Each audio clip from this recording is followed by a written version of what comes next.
ನಮಸ್ಕಾರ. ಯೋಹಾನನ ಸ್ವಾರ್ತೆಯಲ್ಲಿ ಬರುವ ಬಹುಶಃ ಅತ್ಯಂತ ಆಳವಾದ ಮತ್ತು ಅಷ್ಟೇ ವಿವಾದಾತ್ಮಕವಾದ ಒಂದು ಹೇಳಿಕೆ ಬಗ್ಗೆ ಇವತ್ತು ನಾವು ಮಾತಾಡೋಣ. ನೋಡಿ, ಇದೇ ಆ ವಾಕ್ಯ ನಮ್ಮ ಇವತ್ತಿನ ಚರ್ಚೆಯ ಕೇಂದ್ರಬಿಂದು. ಅಬ್ರಹಾಮನಿಗಿಂತ ಮುಂಚೆ ನಾನು ಇದ್ದೇನೆ. ಇದೊಂದು ಸಣ್ಣ ವಾಕ್ಯ ಅನ್ಸಿದ್ರೂ ಇದು ಎಲ್ಲವನ್ನೂ ಬದಲಾಯಿಸಬಲ್ಲ ಶಕ್ತಿ ಹೊಂದಿದೆ. ಹಾಗಾದರೆ ಏನಿದರ ನಿಜವಾದ ಅರ್ಥ? ಬನ್ನಿ ಸ್ವಲ್ಪ ಆಳವಾಗಿ ನೋಡೋಣ. ಈ ಒಂದು ಮಾತನ್ನ ಪೂರ್ತಿಯಾಗಿ ಅರ್ಥ ಮಾಡ್ಕೋಬೇಕು ಅಂದ್ರೆ ನಾವು ಇದನ್ನ ಒಂದು 6 ಭಾಗಗಳಾಗಿ ನೋಡೋಣ. ಒಂದೊಂದಾಗಿ ಹೋದ್ರೆ ಇದರ ಹಿಂದಿನ ಕಥೆ ಸ್ಪಷ್ಟವಾಗುತ್ತೆ. ಸರಿ, ಮೊದಲೇದಾಗಿ ಯೋಹಾನನ ಸುವಾರ್ತೆ ಯಾಕೆ ಬೇರೆಲ್ಲದಕ್ಕಿಂತ ವಿಭಿನ್ನ ಅನ್ನೋದನ್ನ ನೋಡೋಣ. ಬೇರೆ ಸುವಾರ್ತೆಗಳಲ್ಲಿ ಯೇಸುವಿನ ಕಾರ್ಯಗಳ ಬಗ್ಗೆ ಹೆಚ್ಚು ಗಮನ ಇದ್ರೆ, ಇಲ್ಲಿ ಯೇಸು ತಾನು ಯಾರು ಅನ್ನೋದ್ರ ಬಗ್ಗೆನೇ ಮಾತಾಡ್ತಾನೆ. ಅದು ನಾನೇ ಅಂತ ಶುರುವಾಗೋ 7 ಅದ್ಭುತವಾದ ಹೇಳಿಕೆಗಳ ಮೂಲಕ. ಇದು ಅವನ ಗುರುತನ್ನೇ ನೇರವಾಗಿ ತೋರಿಸುತ್ತೆ. ಈಗ ಎರಡನೇ ವಿಷಯ, ಗುರುತು. ಯೇಸುವಿನ ಗುರುತಿನ ಬಗ್ಗೆ ಮಾತಾಡೋ ಮುಂಚೆ ಇದೇ ಸುವಾರ್ತೆಯಲ್ಲಿ ಇನ್ನೊಬ್ಬ ಪ್ರಮುಖ ವ್ಯಕ್ತಿ ಬರ್ತಾರೆ. ಅವರೇ ಯೋಹಾನ ಸ್ನಾನಿಕ. ಇಲ್ಲಿರೋ ಸ್ವಾರಸ್ಯಕರ ವಿಷಯ ಏನ್ ಗೊತ್ತಾ? ಅವರು ನಾನು ಇಂಥವನು ಅಂತ ಹೇಳೋದಕ್ಕಿಂತ ಹೆಚ್ಚಾಗಿ ನಾನು ಇಂಥವನಲ್ಲ ಅಂತ ಹೇಳಿ ತಮ್ಮನ್ನ ಪರಿಚಯಿಸ್ಕೊಳ್ತಾರೆ. ಈ ವೆರಡರ ನಡುವಿನ ವ್ಯತ್ಯಾಸ ನೋಡಿ ಎಷ್ಟು ಸ್ಪಷ್ಟವಾಗಿದೆ ಅಲ್ವಾ? ಒಂದು ಕಡೆ ಯೋಹಾನ ಸ್ನಾನಿಕ ನಾನು ಮೆಸ್ಸಿಯ ಅಲ್ಲ, ನಾನು ಪ್ರವಾದಿ ಅಲ್ಲ ಅಂತ ತನಗಿರೋ ಮಿತಿಗಳನ್ನ ಒಪ್ಕೋತಾರೆ. ಆದರೆ ಮತ್ತೊಂದು ಕಡೆ ಯೇಸು ಮಾತ್ರ ಜೀವದ ರೊಟ್ಟಿ ನಾನೇ, ಜಗತ್ತಿನ ಬೆಳಕು ನಾನೇ ಅಂತ ಸಂಪೂರ್ಣ ಅಧಿಕಾರದಿಂದ ಹೇಳ್ತಾನೆ. ಈ ವ್ಯತ್ಯಾಸನೇ ಮುಂದಿನ ದೊಡ್ಡ ಘಟನೆಗೆ ವೇದಿಕೆ ಸಿದ್ಧ ಮಾಡೋದು. ಸರಿ, ಈಗ 3ನೇ ಹಂತಕ್ಕೆ ಬರೋಣ. ಇಲ್ಲಿಂದ ಕಥೆ ಇನ್ನಷ್ಟು ಗಂಭೀರವಾಗತ್ತೆ. ಸಾವನ್ನೇ ಮೀರುವ ಜೀವನದ ಬಗ್ಗೆ ಯೇಸು ಮಾತಾಡ್ತಾನೆ. ಇದು ಕೇಳಿದವರನ್ನ ಒಮ್ಮೆಲೆ ದಂಗುಬಡಿಸಿದ ಒಂದು ಹೇಳಿಕೆ. ಏನದು? ಆತ ಹೇಳಿದ್ದು ನನ್ನ ಮಾತನ್ನು ಪಾಲಿಸುವನು ಎಂದಿಗೂ ಸಾವನ್ನ ಕಾಣೋದಿಲ್ಲ ಅಂತ. ಯೋಚನೆ ಮಾಡಿ, ಇದನ್ನ ಕೇಳಿದ ಜನಕ್ಕೆ ಏನನ್ಸಿರ್ಬೇಕಾ?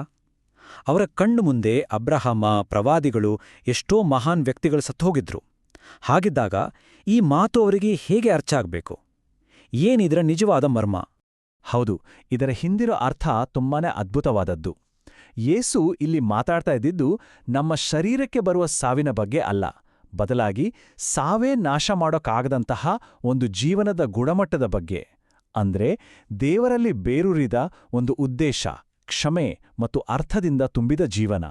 ಮತ್ತು ಆ ಜೀವನ ಶುರುವಾಗೋದು ಈಗಲೇ, ಇದೇ ಕ್ಷಣದಿಂದ. ಈ ಮಾತು ಕೇಳಿದಾಗ ನಮ್ಗೆ ನಾವೇ ಒಂದು ಪ್ರಶ್ನೆ ಕೇಳ್ಕೋಬೇಕಾಗತ್ತೆ ಅಲ್ವಾ? ನಮ್ಮ ಬದುಕು ಹೇಗಿದೆ? ದಿನನಿತ್ಯದ ಜಂಜಾಟದಲ್ಲಿ, ಭಯದಲ್ಲಿ ಕೇವಲ ಬದುಕು ಸಾಗಿಸ್ತಾ ಇದೀವ್ಯಾ? ಅಥವಾ ಕ್ರಿಸ್ತನ ಮಾತಿನಲ್ಲಿರೋ ಆ ನಿಜವಾದ ಜೀವನವನ್ನ ಜೀವಿಸ್ತಾ ಇದೀವ್ಯಾ? ಸರಿ, 4ನೇ ವಿಷಯಕ್ಕೆ ಬರೋಣ. ಮೊದಲನೇ ಹೇಳಿಕೆ ಕೊಟ್ಟ ಆಘಾತದಿಂದ ಜನ ಚೇತರಿಸ್ಕೊಳ್ಳೋ ಮೊದಲೇ ಯೇಸು ಇನ್ನೊಂದು ಅದಕ್ಕಿಂತಲೂ ಹೆಚ್ಚು ಕ್ರಾಂತಿಕಾರಕವಾದ ಮಾತನ್ನ ಹೇಳ್ತಾನೆ.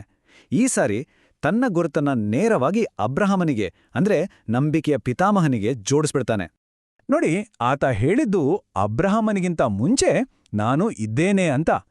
ಇಲ್ಲಿ ಬಳಸಿದ ಪದಗಳು ತುಂಬಾನೇ ಮುಖ್ಯ. ನಾನು ಇದ್ದೆ ಅಂತ ಹೇಳಿಲ್ಲ. ಹಾಗೇನಾದ್ರೂ ಹೇಳಿದ್ರೆ ಅದು ತಾನು ಅಬ್ರಹಾಮನಿಗಿಂತ ಹಳೆಯವನು ಅಂತಷ್ಟೇ ಅರ್ಥ ಕೊಡುತ್ತಿತ್ತು. ಆದ್ರೆ ನಾನು ಇದ್ದೇನೆ ಅಂದಾಗ ಅದು ಕಾಲವನ್ನೇ ಮೀರಿದ ನಿರಂತರವಾದ ಅಸ್ತಿತ್ವವನ್ನು ಸೂಚಿಸುತ್ತೆ. ಈ ಹೋಲಿಕೆ ನೋಡಿದ್ರೆ ಅವರಿಬ್ಬರ ನಡುವೆ ಇರೋ ಅಂತರ ಎಷ್ಟು ದೊಡ್ಡದು ಅಂತ ಗೊತ್ತಾಗುತ್ತೆ. ಇದು ಇಬ್ಬರು ಮಹಾನ್ ವ್ಯಕ್ತಿಗಳ ನಡುವಿನ ಹೋಲಿಕೆ ಅಲ್ಲವೇ ಅಲ್ಲ. ಇದು ಸೃಷ್ಟಿಯಾದ ಒಬ್ಬ ವ್ಯಕ್ತಿ ಮತ್ತು ಸೃಷ್ಟಿಕರ್ತನ ನಡುವಿನ ವ್ಯತ್ಯಾಸ. ಒಬ್ರು ಹುಟ್ಟಿದವರು, ಇನ್ನೊಬ್ರು ಶಾಶ್ವತವಾದವರು. ಒಬ್ರು ನಂಬಿಕೆಗೆ ತನ್ನೇ ಆದ್ರೆ ಇನ್ನೊಬ್ರು ಆ ನಂಬಿಕೆಯ ಕೇಂದ್ರವೇ ಆಗಿದ್ದಾರೆ. ಇದೇ ನೋಡಿ ಇಡೀ ಪ್ರಸಂಗದ ಕ್ಲೈಮ್ಯಾಕ್ಸ್. ನಾನು ಇದ್ದೇನೆ ಅನ್ನೋ ಪದಬಳಕೆ ಇದೆಯಲ್ಲ, ಇದು ಸಾಮಾನ್ಯವಾದದ್ದಲ್ಲ. ಇದು ದೇವ್ರು ಮೋಶೆಗೆ ಉರಿಯೋ ಪೊದೆಯ ಮಧ್ಯೆ ತನ್ನನ್ನ ತಾನು ಪರಿಚಯಿಸಿಕೊಂಡ ದೈವಿಕ ಹೆಸರು. ಇದನ್ನ ಬಳಸೋದಂದ್ರೆ ನಾನೇ ದೇವ್ರು ಅಂತ ನೇರವಾಗಿ ಹೇಳ್ಕೊಂಡಾಗೆ. ಹಾಗಾದ್ರೆ ಇಂಥ ಒಂದು ಮಾತು ಕೇಳಿದ್ಮೇಲೆ ಅಲ್ಲಿ ಸೇರಿದ್ದ ಜನರ ಪ್ರತಿಕ್ರಿಯೆ ಹೇಗಿತ್ತು? ನಾನೇ ದೇವ್ರು ಅಂತ ಒಬ್ರು ಹೇಳ್ದಾಗ ಅವರು ಸುಮ್ಮನೆ ಇದ್ರಾ? ಖಂಡಿತ ಇಲ್ಲ. ಅವರ ಪ್ರತಿಕ್ರಿಯೆ ತಕ್ಷಣವೇ ಬಂತು, ಮತ್ತು ಅದು ತುಂಬಾನೇ ಹಿಂಸಾತ್ಮಕವಾಗಿತ್ತು. ಅವರು ಅವನಿಗೆ ಕಲ್ಲೆಸೆಯಲು ಕಲ್ಲುಗಳನ್ನ ಎತ್ತಿಕೊಂಡ್ರು. ಇಲ್ಲಿ ನಾವು ಗಮನಿಸಬೇಕಾದ ಅತೀ ಮುಖ್ಯವಾದ ಅಂಶ ಏನಂದ್ರೆ, ಅವರು ಹೀಗೆ ಮಾಡಿದ್ದು ಯೇಸುವಿನ ಮಾತು ಅರ್ಥ ಆಗದೇ ಅಲ್ಲ. ಬದಲಿಗೆ ಅವರಿಗೆ ಅವನ ಮಾತು 100ಕ್ಕೆ 100% ಅರ್ಥ ಆಗಿತ್ತು. ಅವನು ತನ್ನನ್ನು ದೇವರು ಅಂತ ಘೋಷಿಸ್ಕೊಳ್ತಾ ಇದ್ದಾನೆ ಅನ್ನೋದು ಅವ್ರಿಗೆ ಸ್ಪಷ್ಟವಾಗಿ ಗೊತ್ತಾಗಿತ್ತು. ಮತ್ತು ಅವರ ಪ್ರಕಾರ ಅದು ದೇವದೂಷಣೆ, ಅದಕ್ಕೆ ಕ್ಷಮೆಯೇ ಇರಲಿಲ್ಲ. ಸರಿ, ಕೊನೆಯದಾಗಿ 6ನೇ ಹಂತ. ಈ ಇಡೀ ಘಟನೆಯಿಂದ ಇವತ್ತಿನ ನಂಬಿಕೆಯುಳ್ಳವರಿಗೆ ಸಿಗೋ ಸಂದೇಶವಾದ್ರೂ ಏನು? ಇದು ಕೇವಲ ಒಂದು ಹಳೇ ಕಥೆಯಲ್ಲ, ಬದಲಿಗೆ ಇದೊಂದು ಆಹ್ವಾನ. ಹೌದು, ಈ ಬದಲಾವಣೆ ಇದೆಯಲ್ಲ, ಅದು ಬಹಳ ಮುಖ್ಯ. ಅಬ್ರಹಾಂನ ವಂಶದ ಒಬ್ಬ ಅನುಯಾಯಿಯಾಗಿರೋದು ಮಾತ್ರ ಅಲ್ಲ ಕ್ರಿಸ್ತ ಗುರುತು. ಬದಲಿಗೆ ಅದನ್ನೂ ಮೀರಿ ಕ್ರಿಸ್ತನ ದೈವಿಕ ಜೀವನದಲ್ಲೇ ನೇರವಾಗಿ ಭಾಗವಹಿಸೋದು. ಅಂದ್ರೆ ಆತನ ಸ್ನೇಹಿತರಾಗಿ, ಆತನ ದೇಹದ ಅಂಗಗಳಾಗಿ, ಆತನ ಜೀವನದಲ್ಲೇ ಪಾಲುದಾರರಾಗಿ ಬದಲಾಗೋದು. ಕೊನೆಗೆ ಈ ಇಡೀ ಕಥೆ ನಮ್ಮನ್ನೇ ಬಂದು ತಲುಪುತ್ತೆ. ಯೇಸು ಯಾರು ಅನ್ನೋದು ನಮಗೆ ಈಗ ಸ್ಪಷ್ಟವಾಯಿತು. ಆದರೆ ಅಸಲಿ ಪ್ರಶ್ನೆ ಇರೋದು, ಆತನ ಜೀವನದ ಬೆಳಕಿನಲ್ಲಿ ನಾವು ಯಾರಾಗಿರಬೇಕು ಅಂತ ನಮ್ಮನ್ನ ಕರೆಯಲಾಗಿದೆ. ಈ ಒಂದು ಆಳವಾದ ಪ್ರಶ್ನೆಯೊಂದಿಗೆ ಇವತ್ತಿನ ಈ ವಿಶ್ಲೇಷಣೆಯನ್ನ ಮುಗಿಸೋಣ.